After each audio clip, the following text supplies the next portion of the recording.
আর সেটার জন্য হচ্ছে কালকে মানে একটু থানা কেস মানে এগুলো হয়েছে যে থানায় যাওয়া লাগছে। থানা থেকে আমাকে বলা হয়েছে যাতে আমি লাইভ দুইটা ডিলিট করে দিই।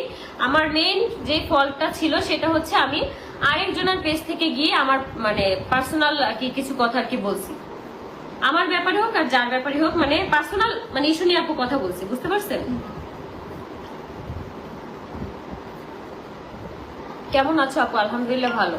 তানভীর হোসেন যে কথাগুলো আর কি ক্লিয়ার করতে আসছি সেটা হচ্ছে তোমরা যারা যারা হচ্ছে আমাকে ফেক আইডি দিয়ে বিভিন্ন ধরনের আর কি কমেন্ট করতেছো, আমি আজকে থেকে মানে তোমাদের কাছে এটাই বলবো যে এই জিনিসগুলো অন্তত করো না। কারণ এই জিনিসগুলোর কারণে দেখা যায় কি অনেকগুলা মানুষ আর কি মানে বিভিন্ন ধরনের কথাবার্তা হচ্ছে, মানে ঝামেলা সৃষ্টি হচ্ছে এই তোমাদের এই কমেন্ট গুলোর কারণে।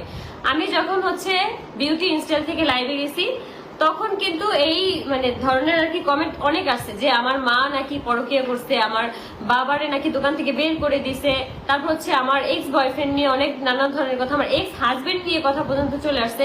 যেই সব কথাগুলো হচ্ছে একমাত্র আমার কাছের কিছু মানুষ